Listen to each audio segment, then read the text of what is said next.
আমার খুব স্বাদ যে এইভাবে টেবিল সাজিয়ে নিয়ে বসে আমরা তিনজনে খাই, কিন্তু অধিকাংশ দিন এরকম হয়ই না। আজকে যেহেতু সানডে, পাখির বাবা আছে বাড়িতে, তাই আজকে আমাদের তিনজনের থালাইভাবে সাজিয়ে নিয়েছি।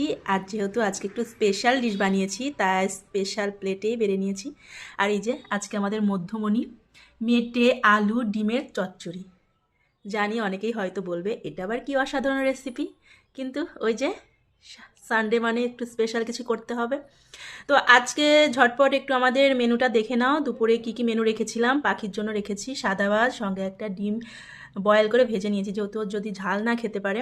আর এখানে আছে তো আমাদের মধ্যমণি রেসিপি, এখানে মাছের মাথা দিয়ে লাউ ঘন্ট, আর এদিকে হচ্ছে ফুলকপি আলু দিয়ে একটা নিরামিষ সবজি। তো এই তো চলো খাওয়া শুরু করা যাক। দেখো মা আমাকে ঝালটা দিচ্ছে। দেখো বাবাকে ঝালটা দিচ্ছে। বাবারও ঝাল লাগে না। সারাটা সপ্তাহ আমি আর পাখি দুপুরের লাঞ্চ একা একা করলেও রবিবারে চেষ্টা করি যে আমরা তিনজনে একসঙ্গে যেন অন্তত পক্ষে দুপুরের খাওয়াটা খাওয়া হয়।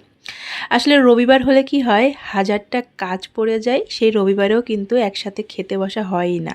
এমনও কিছু কাজ রেখে দেওয়া হয় সারাটা সপ্তাহ জুড়ে, যে সেগুলো রবিবারে করতে হবে। আর এই সব কিছু মিলিয়ে রবিবারে আর একসঙ্গে খাওয়া হয় না। কিন্তু আজকে সকাল থেকেই আমি ভেবে রেখেছিলাম একসাথেই খাবো।